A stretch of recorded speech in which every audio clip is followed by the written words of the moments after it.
Recordings posted on our website and Spotify podcast as well. Just give us a few more seconds here until they all connect. It seems like they're connecting now. All right, it's going through. Let's see. Okay, great. It is working. So we got the gremlins out. Okay, so do this. And perfect. All right, we're going to go ahead and get started. Thank you all for your patience, and I'll read our little intro. So welcome back to Coach Connect. Here's where we explore the stories and strategies and insights from trailblazers who are transforming the world of coaching and well-being. What drives their success, and what fuels their passion for helping others. We're here to uncover their secrets and share them with you.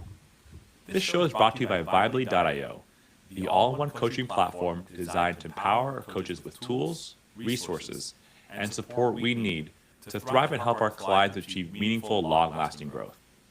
I'm Dr. Diego Salinas, your guide on this journey. As a neuroscientist, physician, health coach, and co-founder of Vibely, I'm committed to celebrating the incredible work of coaches everywhere and helping them unlock their full potential.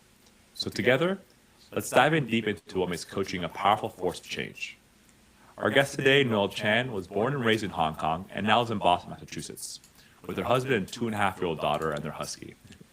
She began her career as a biomedical scientist before transitioning to health coaching, health and well-being coaching. Today, Noel is a coach mentor and lead instructor in a national board-approved mental health coach training program at Headspace, which has trained more than 400 aspiring coaches. In addition to her work at Headspace, she runs a private coaching and mentoring practice, where she supports newly certified coaches through the often uncertain in-between season after training, helping them navigate self-doubt and build a career confident coaching works. Noel, thanks so much for being on the episode. Really excited to kind of dive in today and this topic that everyone's asking about, right? Now what after our program? And for listening, we'll be monitoring the chat as well. If you have any questions or thoughts for our guests, please put them in the chat. And so Noel, to get started, before we kind of dive into the topic, let's hear a little more your how you got involved in the field of coaching, right? What was the kind of thing that kind of that fuels you to helping others, and now being a coach trainer, and now support people after training? Yeah. And first of all, thank you for having me. Thank you for the invitation, and for everyone who's listening. Great to see you all. Thinking about like what brought me to coaching.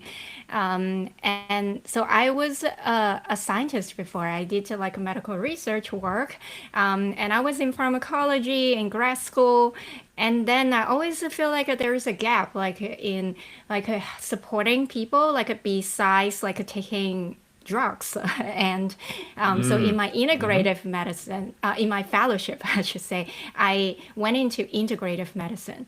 So I was like having that transition from the more conventional type of medicine to now what we call the non-conventional, like the holistic approach. Like what does it really mean, right? Like when we look at people and see that lifestyle or every aspect in their health, and then support people to get better health in general. So that's really like the transition that I have because I saw a gap, and then I went into more that holistic approach. During my fellowship, of course, like learning a little bit more about coaching and other holistic practices. But coaching really stand out to me because it's a really great communication skills that I feel Yeah. like it can be so transformative like when you have a coach who can support you like in navigating a lot of the challenges like in your health or in your life and in general. Yeah.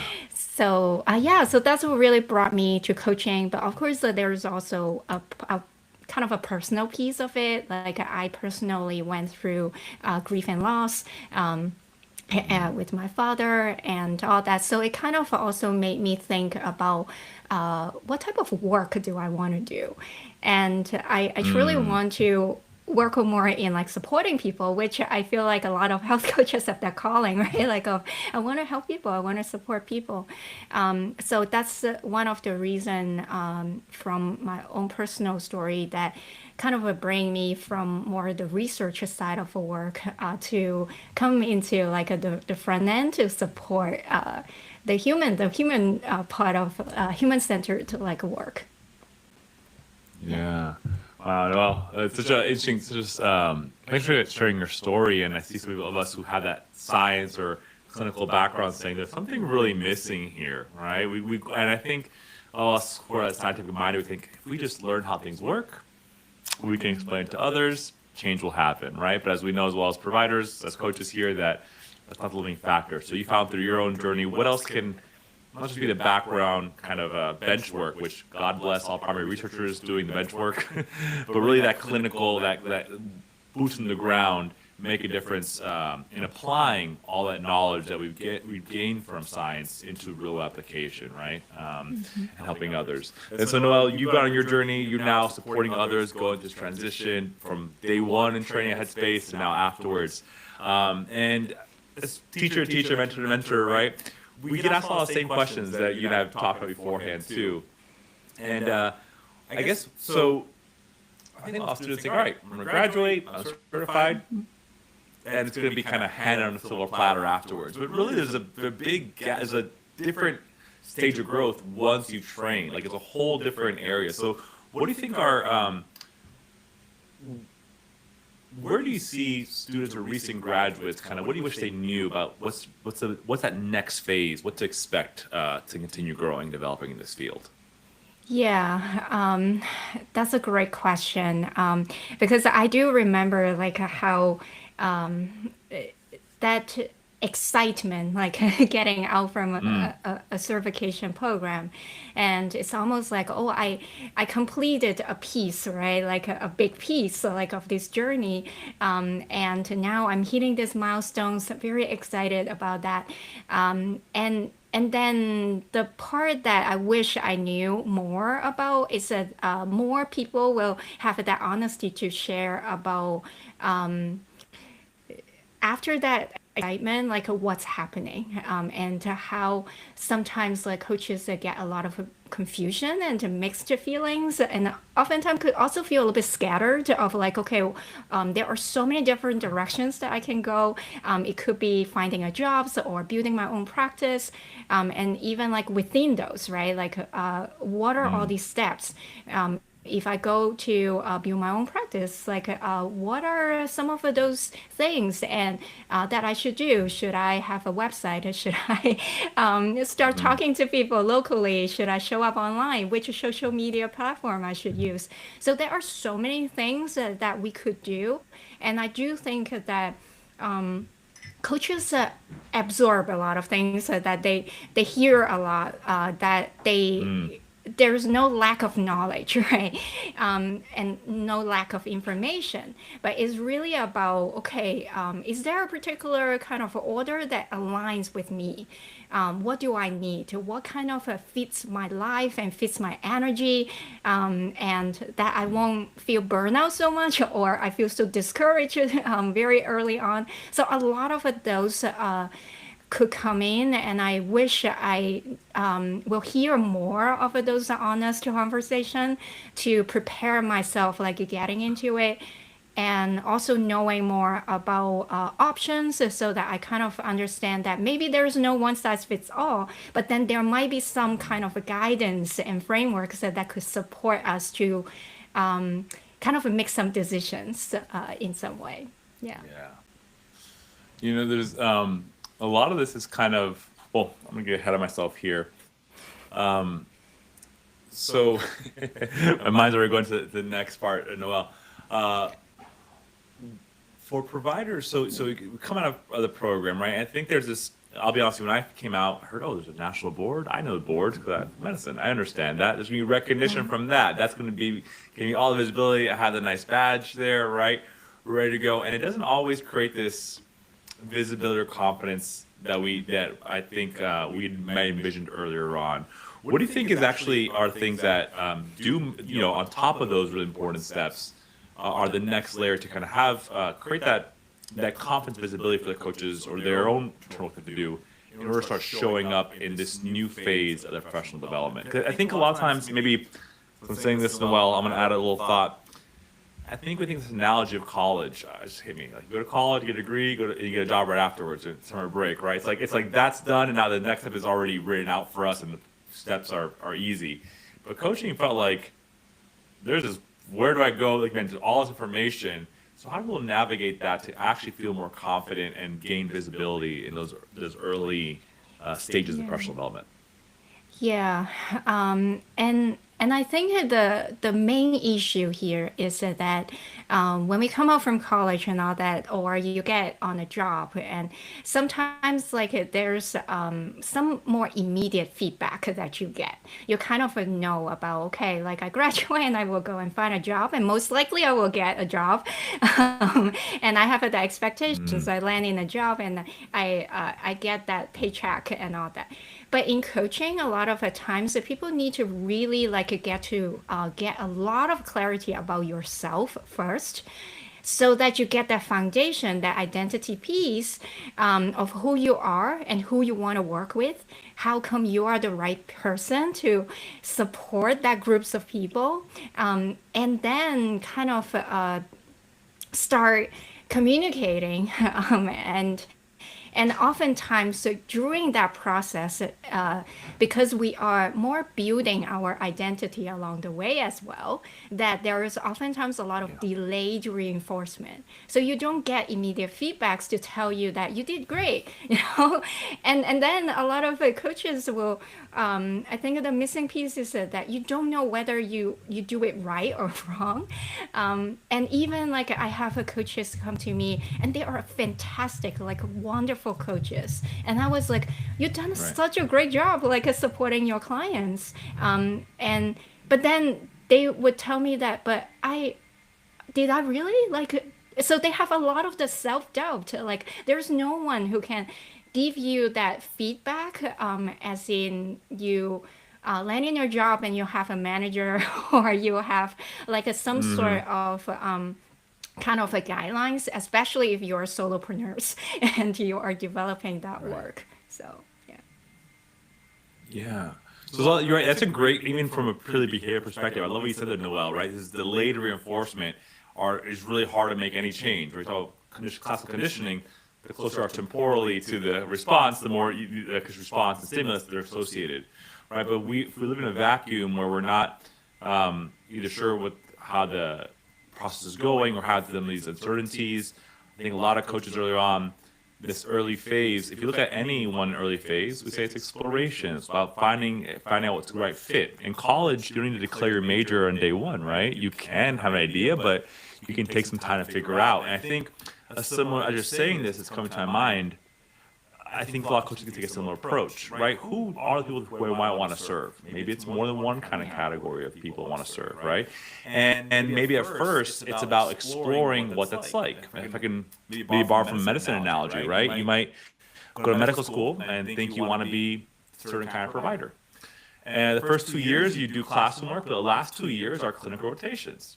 For me, for example, I was like, maybe surgery could be interesting. I love tinkering, playing with my hands, and I'm a very tactile person, right? But no, if I'm honest with you, I was bored out of my mind during surgery because people are always sleeping. I can't talk to them. I'm much more of a talking communicator, right? And in pediatrics, like, oh wait, what is this? I thought it was a bunch of kids with colds. This is really complex. There's a social part involved, and so I didn't know it until I tried it out. And right, and the identity of this is who I want to be. I think this earlier part we should normalize the maybe possible confusion, but it's exploratory phase, and you are developing this identity, and you get to really like anyone going through any change, what our clients are. It really starts about your own development first, understanding yourself, and then trying and experimenting. We pause there because I have a lot more ideas. I want to be more succinct. What do you think about that? Like, Noel, maybe what if coaches approach this more of as like a last few years of school, like now they're trying to figure out who they are in this new identity. Because the last thing I'll add on to here is that coming from a healthcare background, I thought, great, it's gonna be awesome. Because now I can say I'm a doctor and I'm a coach. Like, what great accolades there, right? You're a scientist. But I'd be honest, with you, it took me a few years to really leave one identity and kind of go into the other. So how this can be a double-edged sword sometimes too. It's like there is identity change as we're going to a new profession within coaching.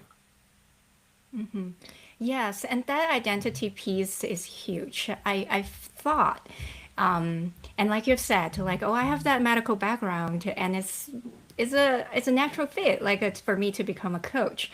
But the biggest hurdle is that when people hear that you're a doctor, you're a scientist, people immediately click and know that what you do. But when you talk about you're a health coach, people was like, what exactly do you do? And people have a lot of confusion. And also, how do you actually communicate to people that actually people will also curious to understand what you do. Those are some of the things that early on, like I feel like I have a little bit confusion. And in my own experience was that I have the first few years of feeling that should I go back? I can be a scientist. Maybe it's a little bit easier for me to kind of have because I had that identity for a while, and my family, friends, everyone that I know, they know what I do, and then now people are very, very confused about why do you have that change, and that's another piece of it, right? Because we are not here to explain to people why we want to have a career transition or pivot, but emotionally that happens in your nervous system. You suddenly ask yourself or have that hesitation or self-doubt, like, did I make a like a wrong choice, or what is happening? Right. Like I've been hearing all these stories, right, like in the co-training program, that every one of them, when you ask them, oh, what brings you to coaching, what brings you to the training, most people like have a stories. Oh, I felt very burned out from my work, and then now I want to support people who may be navigating that, or like me, like I went through grief and loss, and now I want to support people who are navigating those type of journey. Or I have a specific like a health conditions that suddenly like have an impact in my life and relationship and all that, and really want to support people and to let those people feel supported. So all of these stories bring them here, but then the career identity part has been something that get in the way. I mean, somehow at the training moment, sometimes it was not that obvious because we were like, oh, I really had that calling. I want to help. I really want to learn Yeah. more about coaching.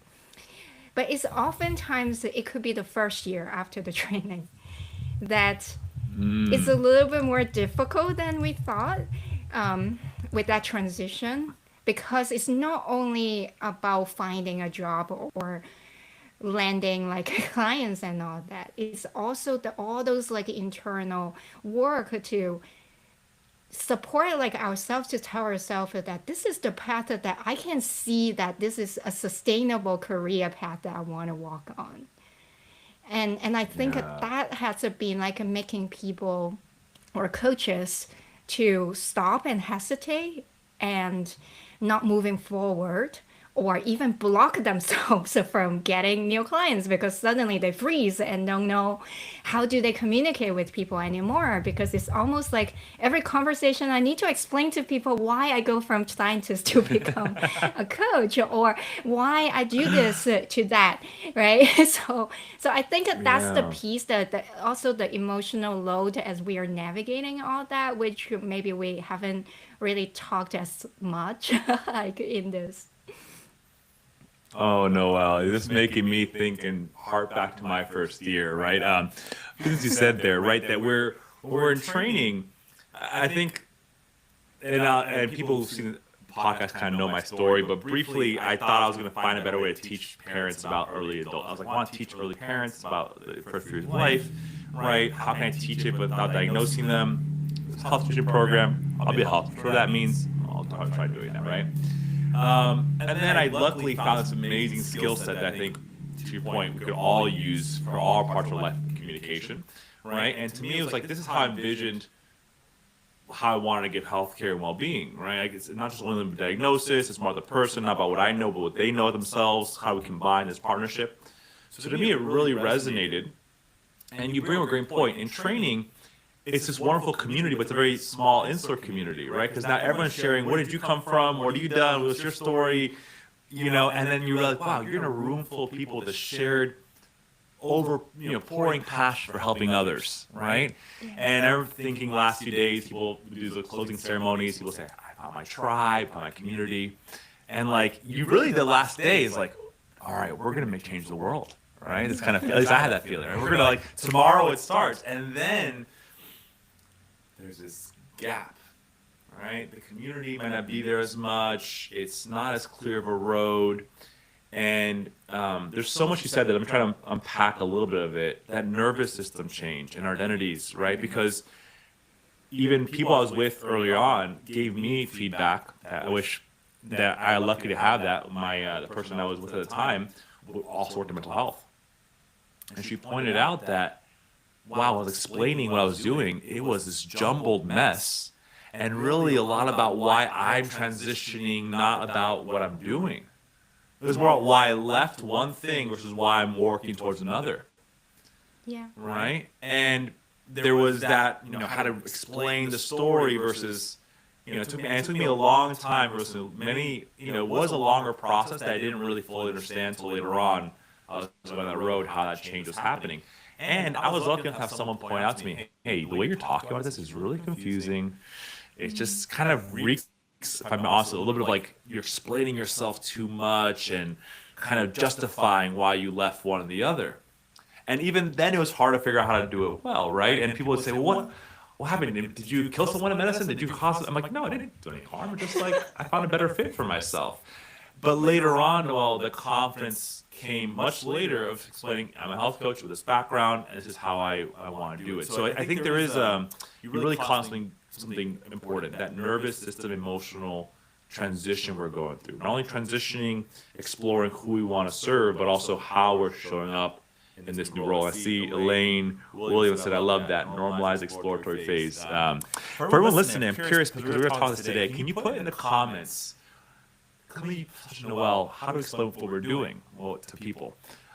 Before I go on this topic, if you can put in the comment, how do you explain health coaching to people when they ask you what you do? And now with that, Noel, I'm curious what you think of this. So I believe our profession too is more challenging to do and explain, because if you look at, let's say, the marketing funnel, right? Awareness, interest, desire, purchase. Like, you have to be aware something exists before people can do it. If we decide to change our jobs and become dog groomers, people know exactly what that is. I'm a dog, needs to be groomed. Or I'm going to become a dentist. People know exactly what that is. Right? Or you graduate from college. I'm a biochemistry major. Okay, biochemistry, I don't know, the policies, pharmacology. There's an idea there. When we say we're a health coach, it's really so there is not this clear. Now there has been a lot of progress made in the last few decades, but really, compared to other professions, there isn't this clear path. When you say a sentence, people know what that means. So I want to also normalize that we have more of a challenge, and therefore more opportunity as well, than other professions to explain what it is we do. And how we do that both in the wording, which we'll talk about in a second, right? But also how we show up for those conversations. Because I realized the calmer I was, the less I talked, the more engagement I got, which is very counterintuitive to how I used to be, how I am. I kind of talk a lot. So I do want to talk to the coaches. It is tough to do what we do. And don't expect Headspace, the boards, Vibely, all these organizations explain what coaching is. You are now an ambassador for the profession. People are afraid of marketing. It's online. What social media platform should I use, Noel, right? I go, people see you in person.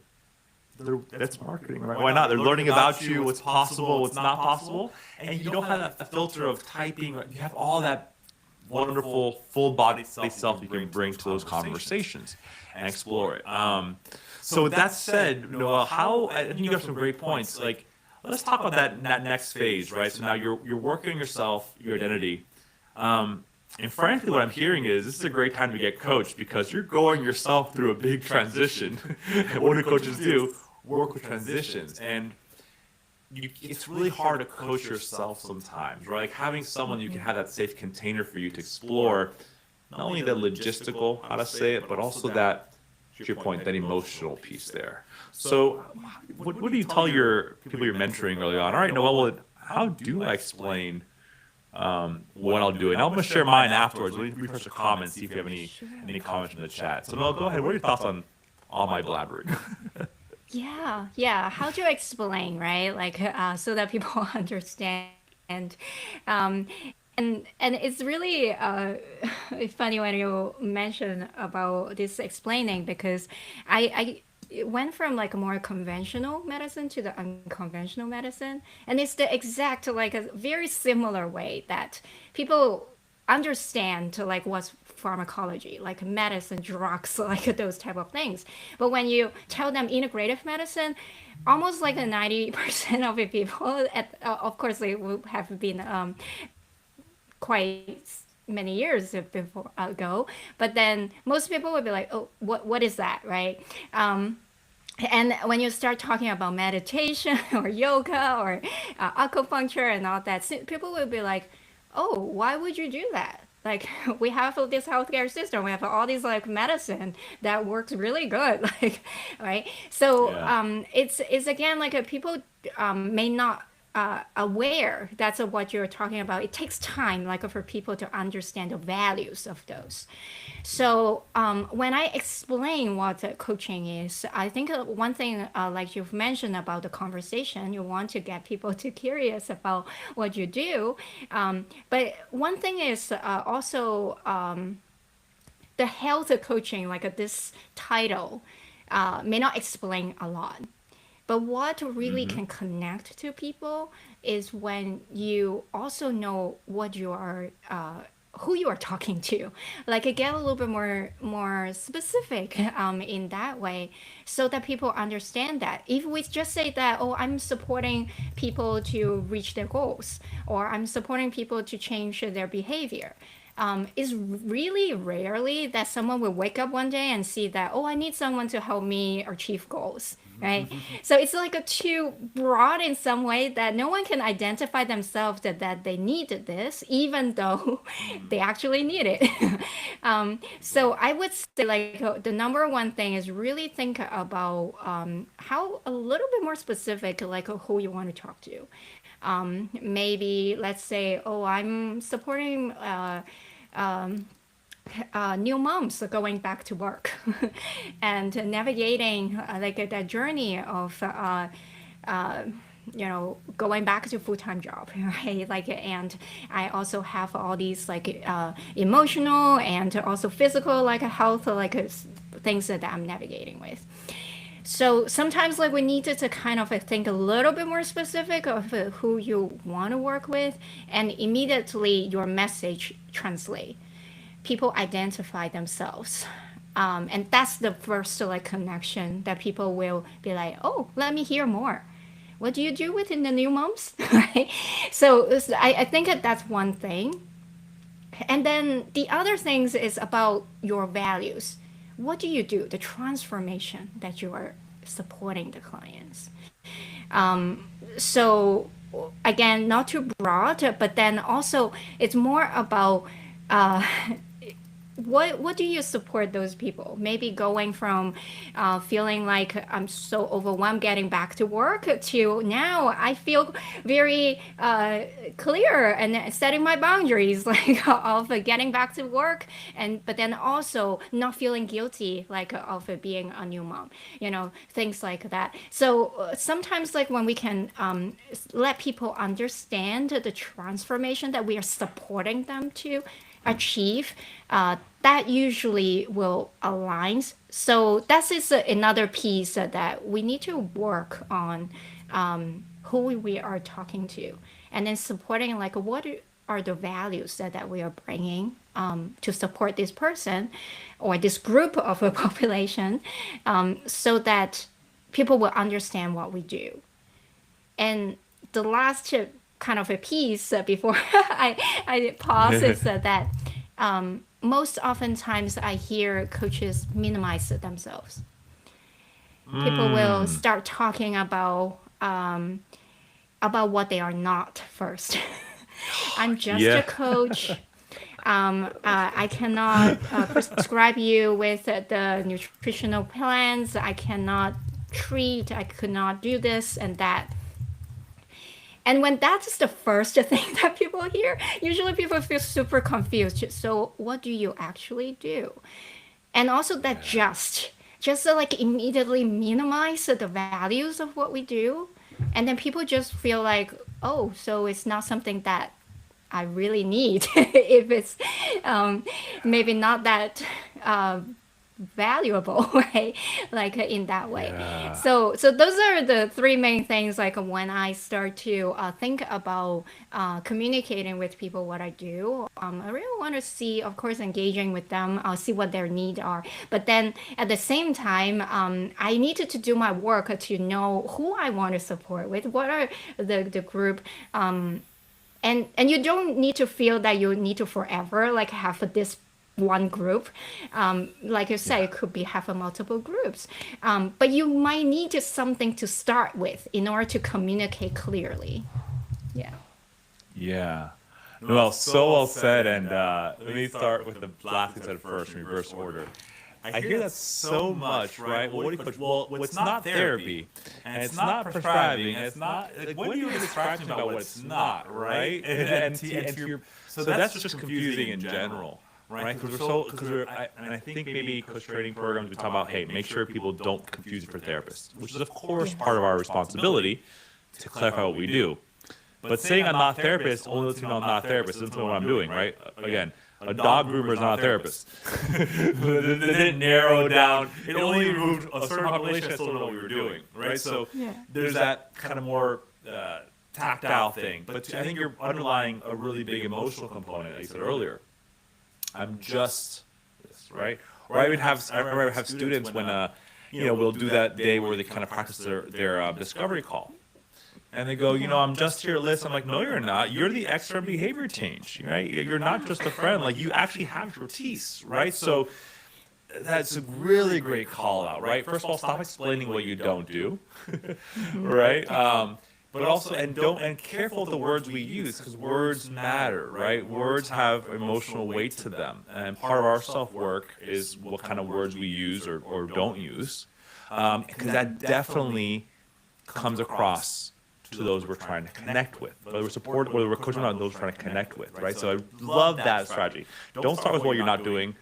Careful with how you're minimizing yourself, right? Or if you're doing that. And then also, there's two components. So you mentioned that knowing your audience, right? So besides having you might have multiple audiences, we don't talk to everyone the same, right? Why should we talk to every single person as our canned elevator speech? And you might have to have multiple languages depending on who you're talking to, right? So if I can use my example as well and give you feedback here, when I was starting off, because I came from the academic background and neuroscience and medicine, what is coaching? Oh, it's the neuroscience of how to grade, and I had this like paragraph long sentence, which I'm always working on, was way too, for most populations, I could see the eyes roll, like I would lose them. Now, for certain people who are engineers in this and they want to know that, I now know, use some of that language a little bit to tap to them, but not for other populations, right? When I'm talking to parents, it's a different language that I'm going to use with a new family or someone who's adolescent.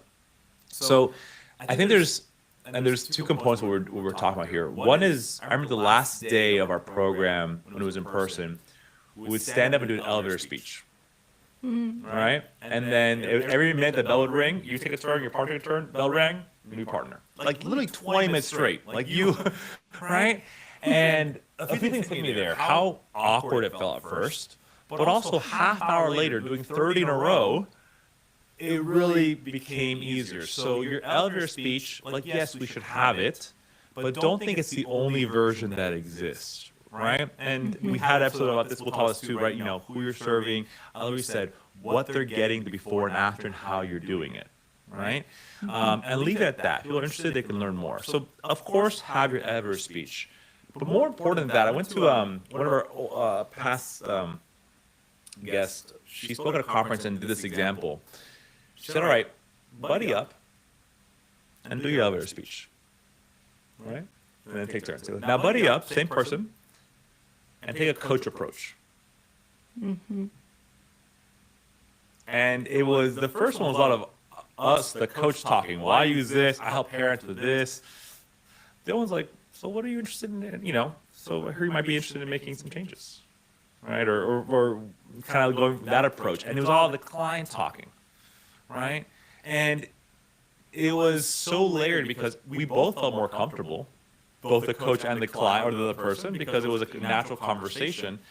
It felt way better from that heart-centered perspective of, you know, we're not trying to trick you, convince you. We're just seeing if there is a good match, actually.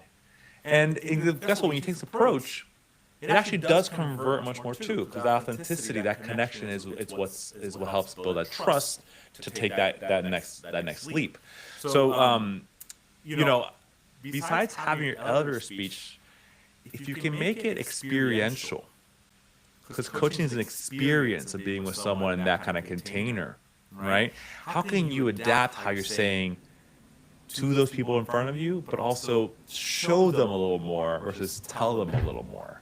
I have some more ideas too, but let me pause there before I give more ideas. Any thoughts on that, Noelle, before I continue rambling on with some thoughts you're inspiring me? Yeah, those are Or what great. thoughts? Like, and I feel like when we have someone in front of us, right? We need to remember our coaching approach. That's what we've been learning like the whole time, right? And that's a coaching approach work. So don't feel like, oh, I'm going to talk to them about what I do, and does that sound like I'm selling them something? Or no, think about this as a connection moment that you are genuinely want to hear what they are going through, and then see like anything that you can actually support them. And that's pretty much it. It's all about the connection. I think a lot of coaches like come to this conversation and immediately again that nervous system, right, think of that, no, when's those moment I need to start talking about my coaching work, and that to kind of block them actually, right? Like that's what they're getting in their way, because now you don't feel as confident anymore. You feel like I'm so performative in this conversation. Yes. But if we treat every conversation as a connection type of conversation, don't feel like I need to do pitching almost, right? So Yeah. really like value that moment that you have that connection with the other person, and then go with that. And no matter what it comes out for me, knowing that again, it comes back to that delay reinforcement, right? You may not always like feel like, if you always think that I'm chasing something, I need to, everything that I do is to see whether I will get a client, you will never feel it will never work. It will never sustain.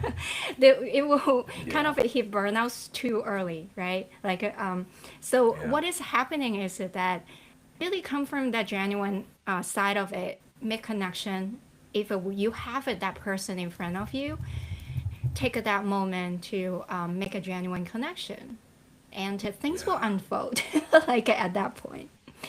So I think that's like a one thing as you were talking about when you do have a someone in front of you. It could be an in person, it could be virtual that you have someone.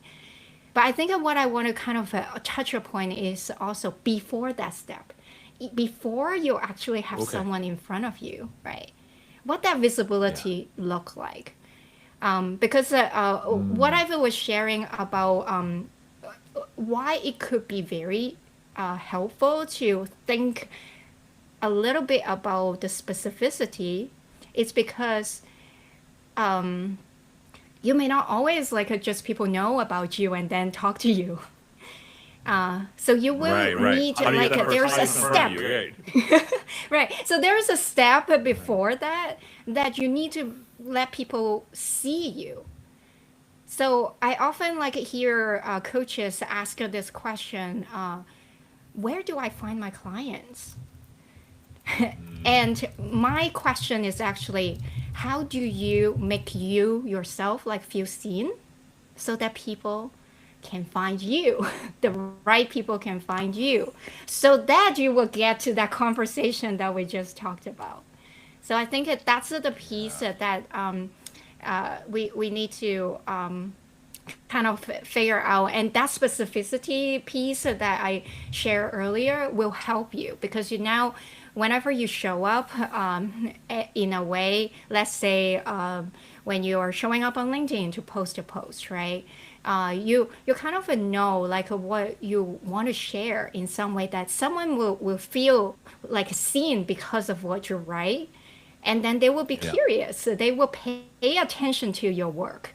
Again, it's not like they will immediately say that, oh, hey, can I work with you in coaching? It may not be like that, but it's a connection piece because the coaching is relational.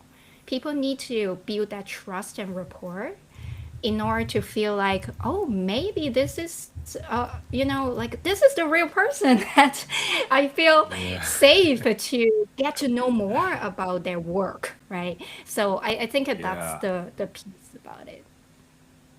No, so much wisdom here. This has inspired me and given me a lot of old ideas and new ideas too, right? So, thank you for these wonderful conversations. I'll say a few things come to mind. So you said, let people see you, right? Right. So, and I think really underlying a lot you said is you have to be authentic. You know, some people say, well, Diego, I'm not you. I'm not. You don't have to like me. Not everyone likes me. Like no one likes everyone. And I'm gonna summarize a lot of marketing and sales for people. People like us or don't like us for reasons we don't fully understand. Right? So like there's a fit for everyone. And my mom has a saying that I might have mentioned on previous episodes in Spanish, but I'll translate it. It says, "No one's ever going to knock on your door to ask you to go on a date or give you money for your business. You kind of have to go out in the world for those things, right? You got to be seen in some way." Now, I think there's so many ways of doing that, and I think I want to go back to that exploratory phase. It can be so overwhelming at first. I go, listen, don't create a marketing funnel if there's no place to catch that funnel. If there's no payment processing, don't worry about the funnel, right? Like start with building the ground up like with your clients. And how do you build that trust or rapport? It might take time. So I learned from our CMO, Miriam, she's like, it can take 8 or 9 touch points for someone to then finally trust you, especially for high ticket items. Like we're asking someone to pay us a decent amount of money and be very vulnerable with us, right? We're asking a lot of people. So we have to me, we have to respect that vulnerability and that authenticity they're giving us. That's for me, not only what we do personally, but also our platform. HIPAA compliant, like we have to create that container, right? But I also read some marketing study that for high ticket items, only 2 to 5% of people you meet, when you meet them, will be ready to do that, right? So, I remember reading that, and then later on, I did have a client who we met, and then 8 months later, they purchased a package, right? One of my past guests said, "Hey, listen, I met you years ago talking about your company as we were starting it up," and I was like, "I'm not sure who this guy is," but she's like, "You showed up consistently, authentically, with the same Diego throughout the years, and now we're partners, right?" So it's called. There's a reason why it's called in marketing nurturing your leads. It's a nurturing process. And so put nurture and care into it. Do it with love and grace. That if you're trying to think, oh, I'm salesy, your seems a good connection. If you want to help people, can you actually help them? If not, I know someone else a better fit.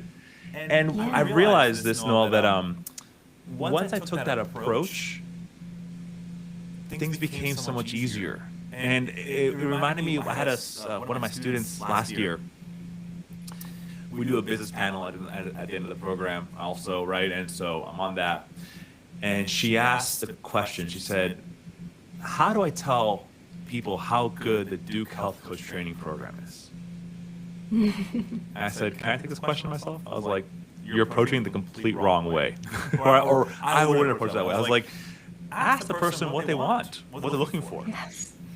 right? So be authentic yourself, and over time, because it's going to take time to nurture those things, and make that connection about curiosity. Because when I start doing a discovery call, curiosity of the person, Yeah. it goes way smoother. And to borrow something that we already know as coaches, right? What do we do as coaches?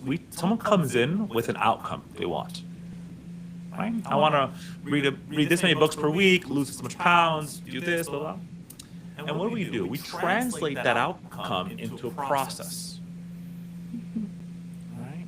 And when we focus on getting goals, I think the kind of ironic part sometimes is that to get a goal, you have to know the North Star, but then forget about it and focus on the process.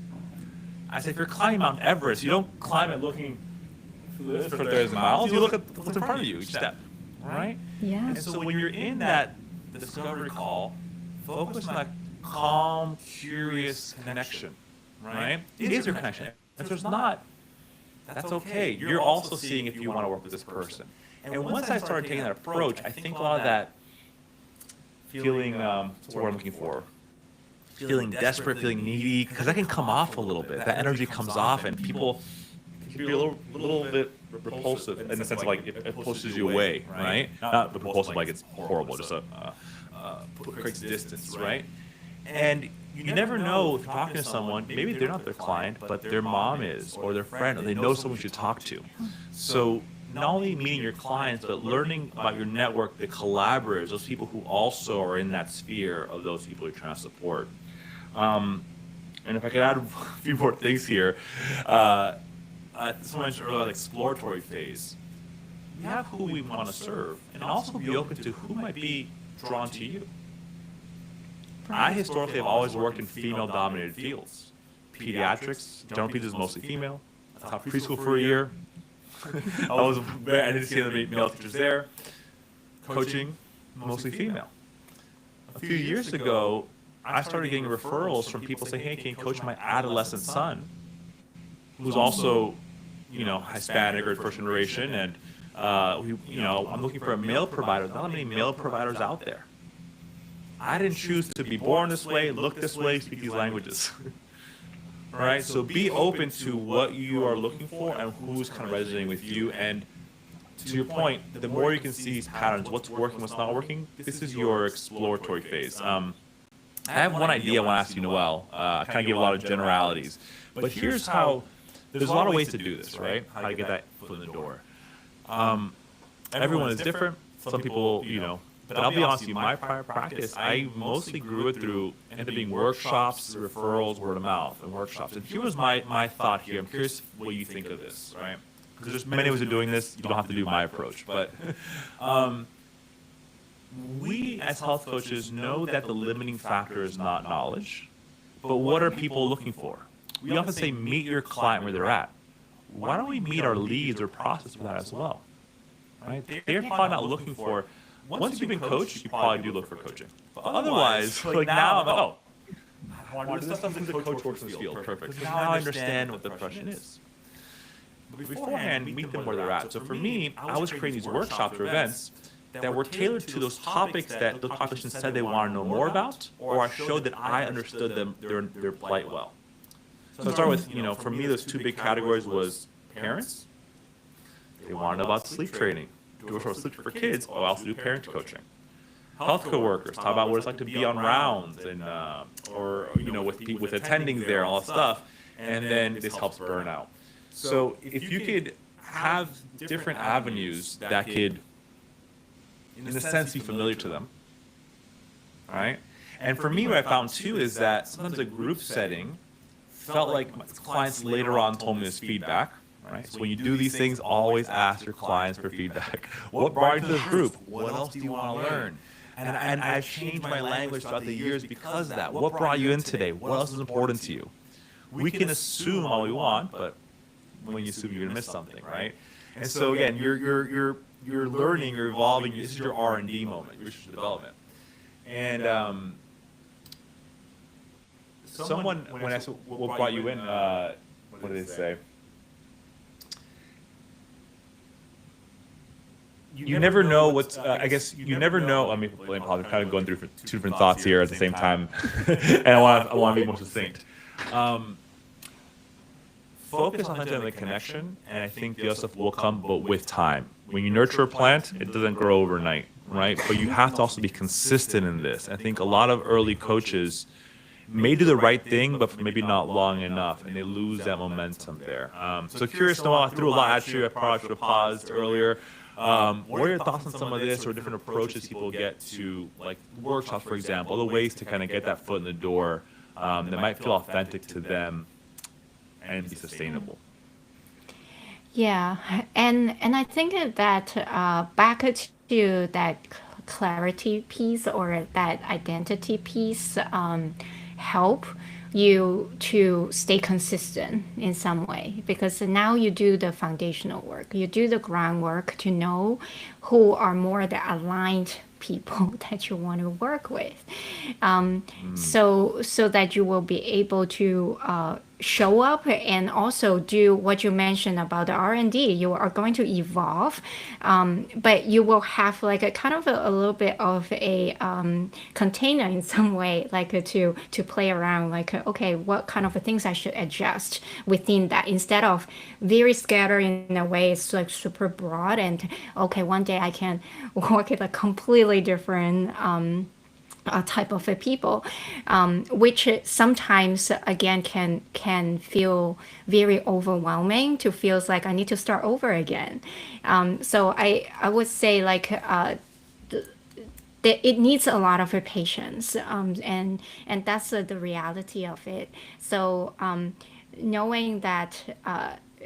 It's more the consistency that you do, that you will see the results, and things is not always linear, so we just need to prepare Yes. ourselves for that, and so that's why any of the foundational work that you do will help you to kind of come back to that checkpoint and then recalibrate. Okay, like what is like, because when you do that foundational work, you know, like very genuinely, maybe I want to work with this group of people or population is because of something that I went through, that I kind of know that journey, right? And Mm, because of that, now I very naturally connect with that group of people, and that group of people will start to listen to me and see me, and then they are curious about how I get my own transformation and how I can support you to get through on that journey. Or sometimes it will be like a little bit like what you've mentioned, because you might have like a supported this group of people before that, you will also know about their story. So now you also kind of paint that picture to connect with those people. But all of it, mm, these comes back to you need to do the work.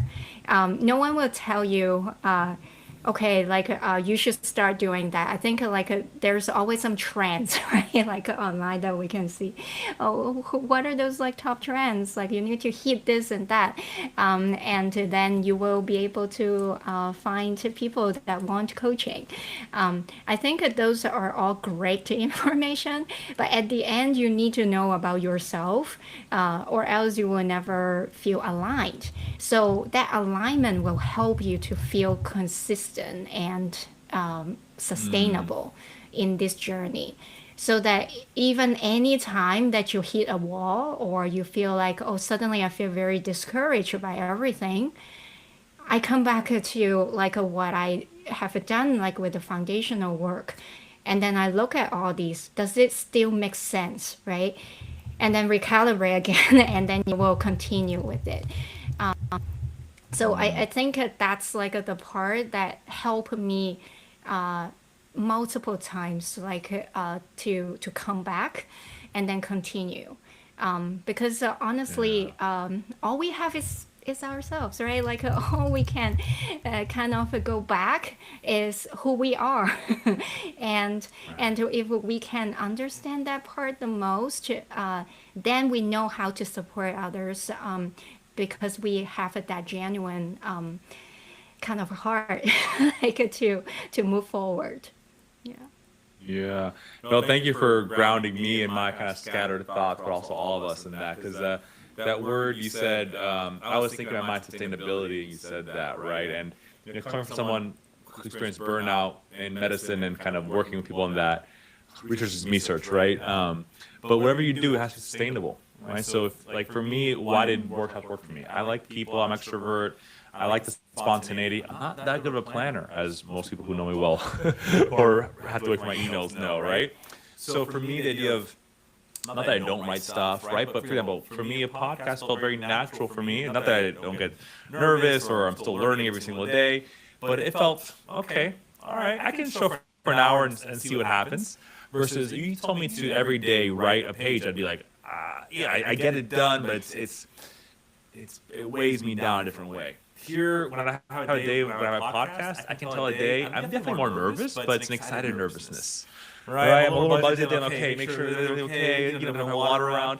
So finding what's sustainable for you, because this is a long road, and that's going to look different. And along sustainability, if you look at, I'm going to oversimplify a lot of burnout research, but it's a combination of what you like doing and what you don't like doing, that ratio. But at first, a lot of it's what you don't like doing. A lot of coaches say, and they tell me this in almost whispered tones, as if they're the only ones who feel this way. They'll say, Diego, you know what? I love coaching, but I don't really love tech or marketing, right? Yeah. And I'm like, that's what we all have in common, actually. Or if we liked tech or marketing more than coaching, we would have been marketers or we would have been software engineers. I know people who were marketers and changed to coaching, right? So if we clearly love coaching more, or it fills us up more in those two things. But another phrase my mom always says is, listen, jobs have stuff that you don't like doing. If it was so much fun all the way around, people wouldn't pay you money to do it. They do it themselves. Right? And at the beginning, your career is going to be more of that getting out there. Right? To create momentum takes more energy. It's harder to move a mass with no movement than to keep the ball rolling. And I think a lot of what you said, coaches will start and then will stop, start and stop, start and stop. And that's a lot of energy, if you can calculate it, to do that versus continual motion. So finding, and now that motion, to your point, also will change. Our life changes, seasons change. We don't always have the same amount of energy, but it's much easier to keep an object in motion than start from rest. So understanding yourself, if you're a writer, blog posts or Instagram, that can be more for you, right? And maybe not doing videos every day, right? People say, I don't want to dance to get clients. Don't, if that's not what you're, right? So knowing yourself to start client work is the root of it all. And I think as coaches, we often help others in traversing the unknown, but sometimes we get stuck in ourselves because we're humans. It's going to happen to us also.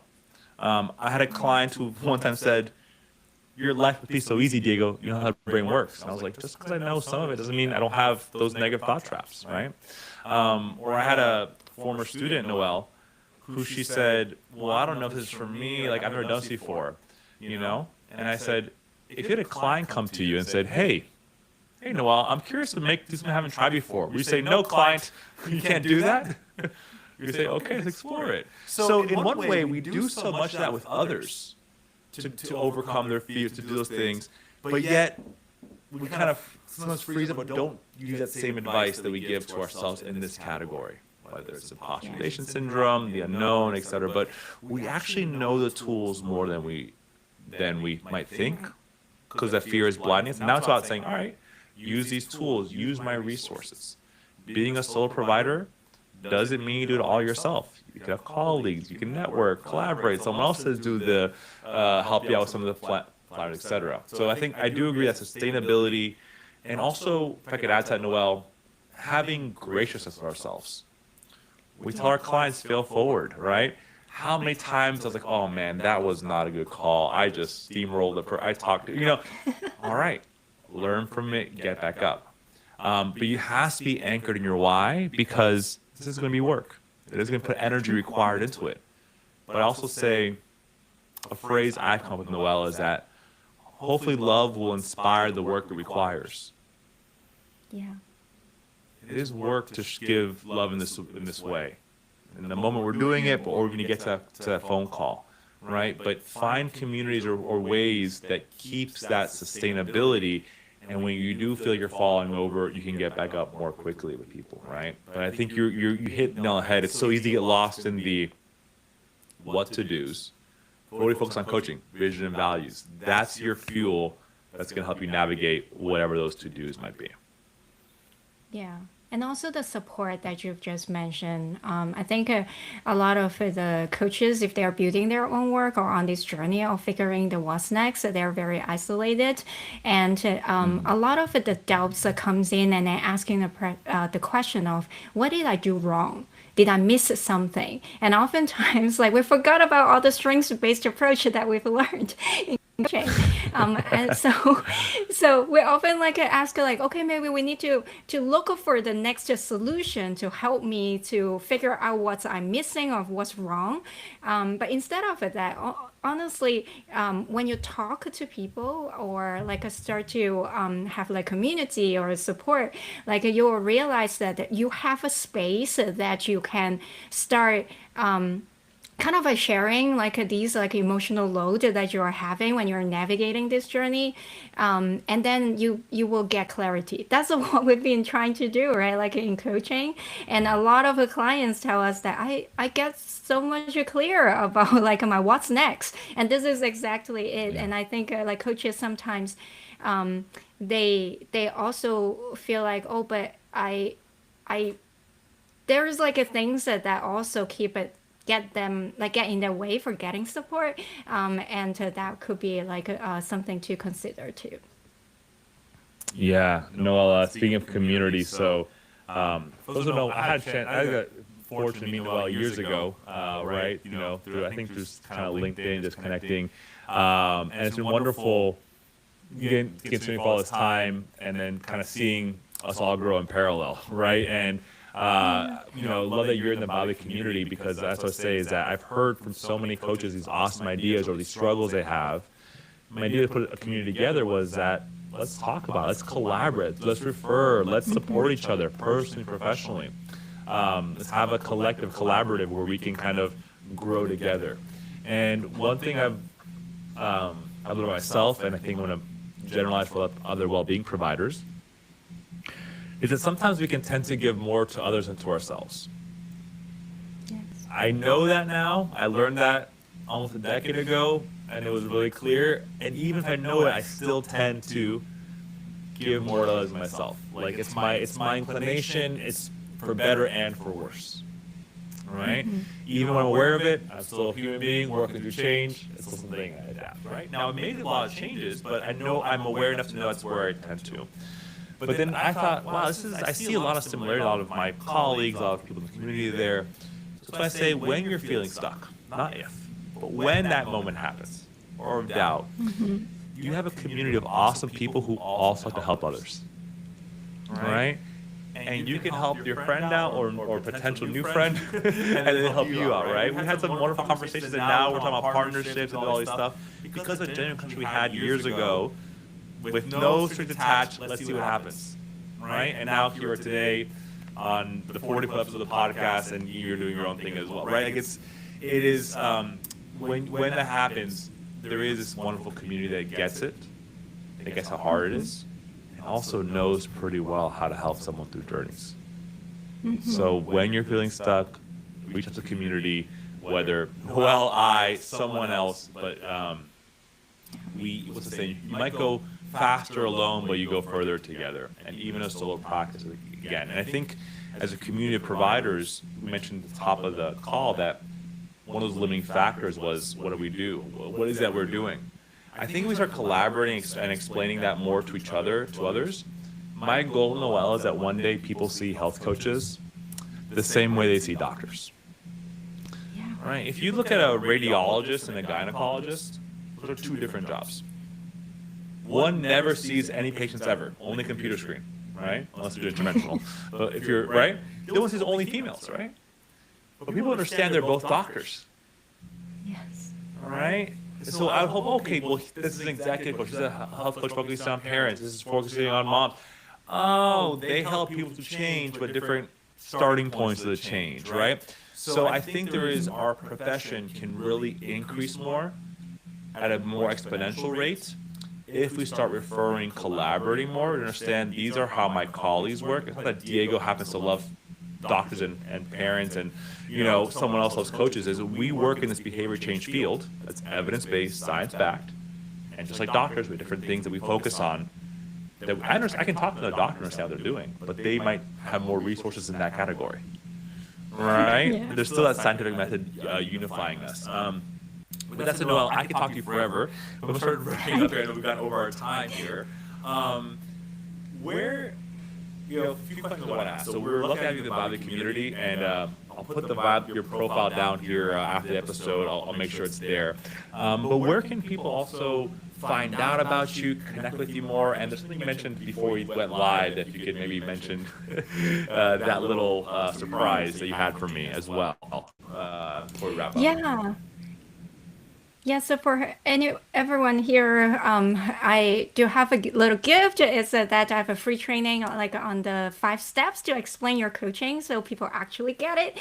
So we will attach the link, like if you would like to take a look at that. It's a little framework for everyone to take a look and see how you can explain your coaching in a way that people will connect, like your message will translate instead of like it never goes anywhere. So that's the training that I offer, which really communicate the value of your coaching, so that the right people will come and work with you. So that's the little gift that I have.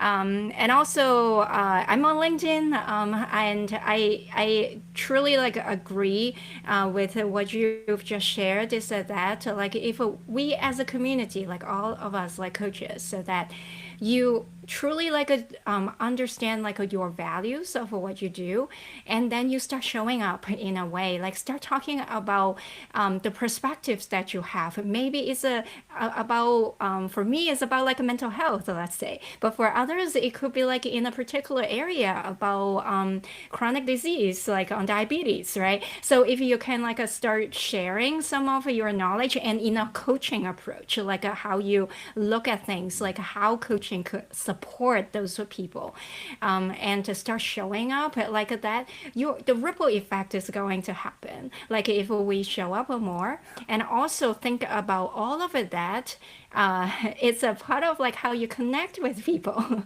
and your stories, your life experience, all of those. So that's a part of the showing up will continue, and that's the work that we can all do. So if you have any interest to follow me on LinkedIn, I will show up on LinkedIn as part of the modeling of how that might look like to be more visible, to share my message. And also I have my website, noelchancoaching.com. And feel free to connect. I'm here to support. And if I can have anything to support, like I'm here. But if anything that I might not know, maybe I will know someone. Like that's like how community works. There you go. Right. No, it's so gracious of you. And what I'll do is, if you had a link with you now, I'm happy to throw it in the chat now. If you want the chat here on Riverside, or if not, you can email it to me and I'll do it as we hang up here. I'll also, I see your website, noelchancoaching.com, and her Viley profile is viley.io/expert/Noel Chan Coaching. So I'll put all those links here in the chat. And Noel, really thank you so much for, first of all, it's just been great seeing the last few years, everyone progress, everyone rise. And also your generosity of helping others, both like from day one in training, but also as importantly after training, where some of the real work is going to begin, right? So it's wonderful to be in community together, for that shared value, shared effort of raising the profession and raising awareness of what we're doing. So thank you so much for your time today. She's as authentic as she seems. She's just really a wonderful, kind of person, smart and heart, combined. So Noel, thank you so much. And for everyone listening, reach out to her, to me. We'll help make that connection. Take care, everyone. Have a great rest of the day.